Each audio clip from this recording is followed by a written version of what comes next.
Hello সবাইকে, welcome back to my channel. তো আজকে করছি মিশর ডালের খিচুড়ি। তো সবার প্রথমেই তো তেল গরম করে নেব কড়াইয়ে, তারপর গোটা গরম মশলা দিব কয়েকটা। তেলটা ভালো করে গরম হবে, গোটা গরম মশলা আর একটু জিরে দিয়ে দেবো। তো এই তো গরম হয়ে গেলে তারপরে এই যে ভিজিয়ে রাখা চাল আর ডালগুলো দিয়ে দেবো, সুন্দর করে ভেজে নেব। যত ভাজবো ততই টেস্ট আসবে। এখানে ভেজে নেব ভালো করে। ভেজে নেওয়ার পর এখানে টমেটো কুচি আর গোটা কাঁচা লঙ্কা দিয়ে দেবো। আবার ভালো করে ভেজে নেব সুন্দর করে।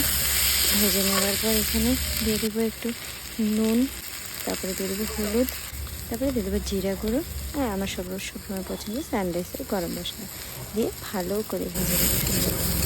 যত দেরি ভাজবো তত দেরি সুন্দর হয়ে যায় ঝটঝট। তারপরে একটু জড়ার পরে পেস্টেশনে দিয়ে পরিমাণ মতো জল দেবে, দিয়ে ঢাকা দিলেই রেডি মিশর ডালের খিচুড়ি। কেমন হয়েছে জানাবে কিন্তু।